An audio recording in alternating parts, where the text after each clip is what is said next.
So let's hop back again to Manchester United, to Old Trafford. It's been a few days now since we've spoken about them. Yes, ever the headline-making institution, the Old Trafford Club. That's what journalists say, don't they? The Old Trafford Club.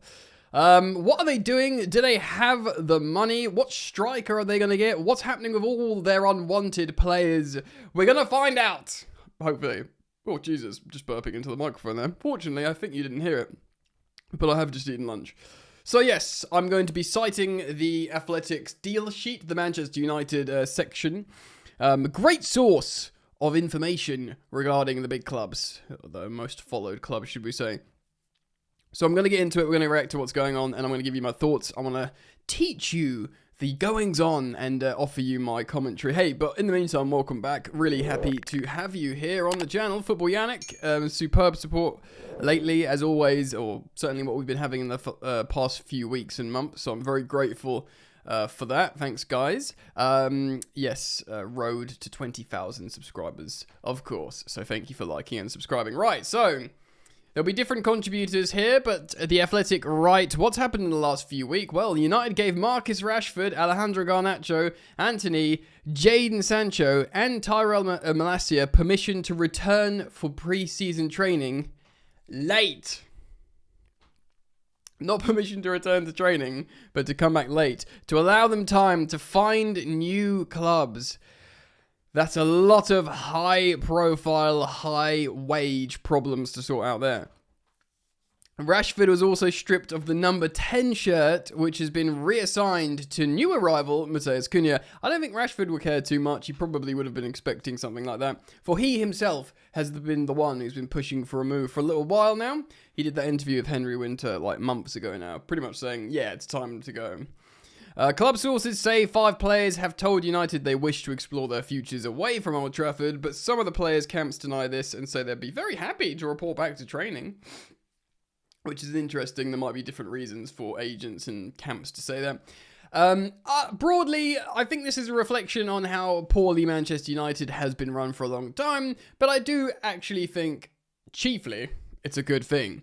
Man United need to clear deck. They need a refreshing new start, new players, new mentality in the dressing room, and maybe just clearing the deck as much as possible is is worth doing. Diego Leon completed his initial £2.9 million move from the Paraguayan side, Chelo Pateno.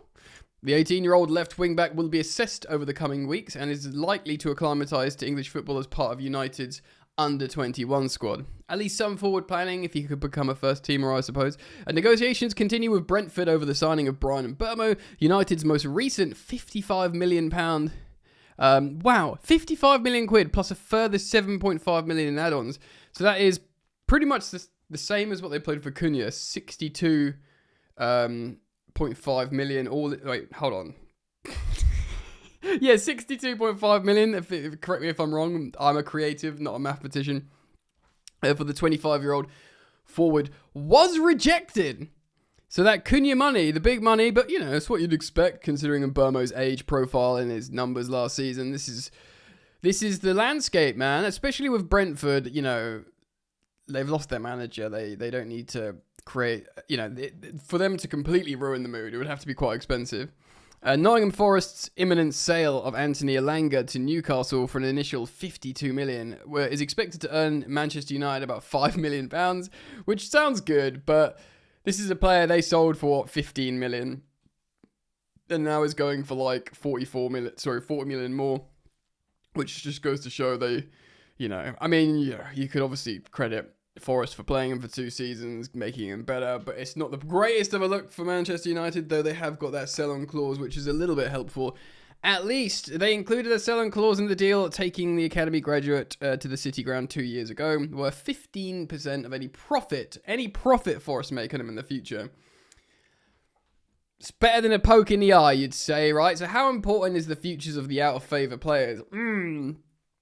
Friday's decision made it clear that none of the 5 players in question currently have a future under coach Ruben Amorim, who has started preparations for the coming season without them. Wow.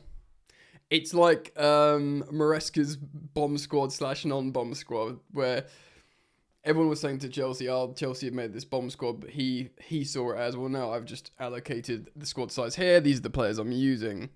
With little scope of the 5 to force their way back into Amorim's forts, moving them on is vital. Rashford and Sancho specifically are among United's highest earners, so even a loan covering a significant proportion of either wages would be financially beneficial. Yeah, man, because they're not in the plans. They're not going to play. They don't want to play for United anymore. Rashford's had his number 10 taken. Sancho certainly doesn't want to go back.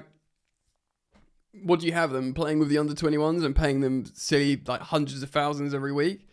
No, you got to have them at least raising their profile, making themselves more sellable elsewhere, and having a proportion of their wages paid elsewhere as well.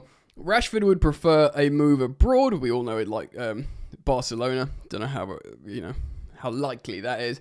And the recent collapse of Barcelona's move for Nico Williams could help his cause. There you go. Sources at Camp Nou believe Rashford would potentially be willing to join on a reduced salary, if not a loan. Yeah, I think he would, just to go and start again. Just go to Barcelona, sunshine, in your prime, getting your England. You didn't he get called up for England again, playing for Villa? Like, keep that momentum, go to Barcelona, just go and do it, man. Just go and do it, you'll earn loads of money, everything's going to be fun. Although, be aware that Barca will actually pay your wages. Real Betis president Angel Jaro has cited Anthony's salary in the region of £105,000 per week, which isn't as much as I thought it would be for Man United's salary, as one of the sticking points in negotiations after making last season's successful loan spell permanent, while Sancho's wages are also an obstacle. Yeah, Sancho's on double that, if not more.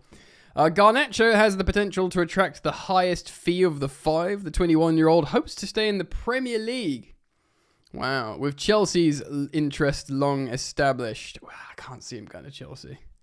Famous last. But I can't see it. Lyon's arrival, meanwhile, provides further competition for Malacia, with Patrick Dorgu, of course, and Harry Amas. Also options at left wing back. So they got youngsters now at wing back, which is good for them. They're seemingly covered there. They just need to, get some bad apples out, get some more appropriate players in for Amorim's system, Just quickly as well, on Cunha and Burma, we'll talk about the striker situation in a second. But Man United, Victor Gyökeres didn't want to go there. He's like, no. And they are good. And Burma and Cunha are really good, solid signings that raise the floor immediately because they're both past 25 years old. They're both just coming off a good season.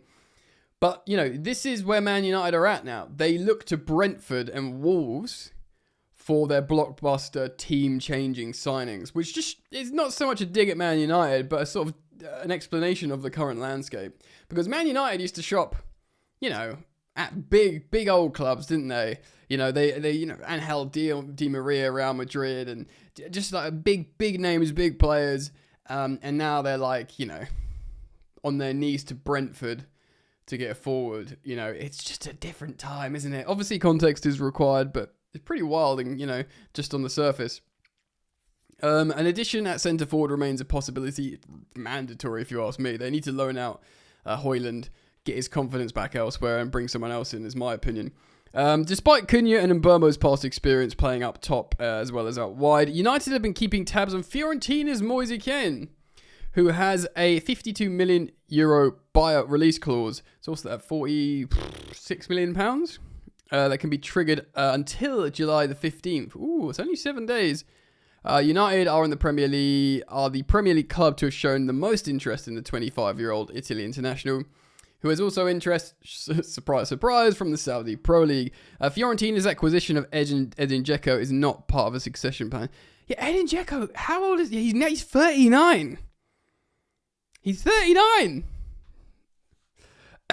My colleague, Connor O'Neill, says, since joining Fiorentina from Juventus a year ago, Kean has developed into a true penalty box striker. His 19 league goals last season trail only Atalanta's Matteo Retegui, 25, with all but one coming from inside the area. He's averaged 6 shots on target per 100 touches. That's pretty good, right? Is that good? It might be good. I don't know. This is the highest ratio in Serie A, so it is good. Look, Moise Kean, he's playing well. Okay, so also another player that's been linked is Ollie Watkins. Arsenal had a bid rejected in January. It'd be very strange. I mean, he'd be a good... anyone would be better than what they've got right now. Of course, United also contacted Frankfurt for Ugo Ekitike. Very, very expensive. His price tags put a lot of people off, including my mob Chelsea. Of course, the reunion between Amorim and Victor Gyökeres is unlikely. He's chosen to go to Arsenal. He's paying money to go to Arsenal, his own wages. So, United have also been offered the chance to sign several free agents. Now, this is your headline. This is your blockbuster headline. This is Manchester. I'm gonna say the line. This is Manchester United we're talking about. The ones that are like spending, 100 to 130 odd million on Brentford and Wolves forwards, and desperately need a striker, and they're looking at these 3 free agents: Dominic Calvert-Lewin, Callum Wilson, and Jamie Vardy. That is mental. This is like where Man United are at the moment. Calvert-Lewin, Vardy, and Wilson. Vardy is 39, and the relegated Leicester didn't extend him. So I mean, I would love it. It would be box office. It would be funny. Callum Wilson also has left. Newcastle. How old is Callum Wilson? He's got to be in his 30s as well. He's 33. He turns 34 this upcoming season. And Dominic Calvert-Lewin, of course, it was for a while looking like a handy little striker, but just can't stay fit. I mean, he's 28, bro. He's he's definitely not a young striker anymore.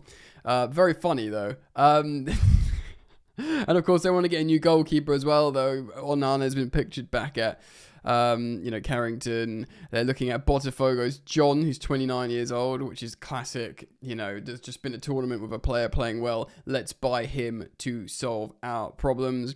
It also goes on to speak about, aside from the 5 out of favour, there's Rasmus Højlund, of course, which is a player I've just spoken about a second ago. He faces an uncertain future, just 22 years old. He hopes to stay and fight for his place at Old Trafford, and spent last week training with Harry Maguire in Portugal to prepare for their pre-season.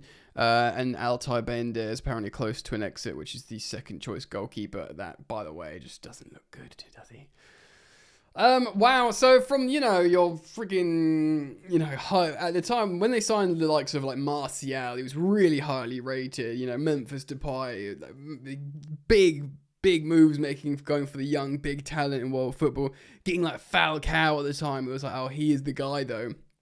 In terms of elite striker from the continent, Angel Di Maria, even Casemiro and Varane recently, these real blockbuster high wages signing, to the point now where they're spending massive money on these, and I don't want to be derogatory about Brentford and Wolves, because they're great players. They're clubs that have, nurtured amazingly efficient and productive players in the Premier League. But they're not going for the big names anymore, the big names. And, they're Calvert-Lewin. It's crazy. But I wanted to react to that. Let me know your thoughts. Comment down below. Of course, there's daily content here on Football Yannick. Please do consider jumping on the train, liking and subscribing. I do hope to see you back here. Peace.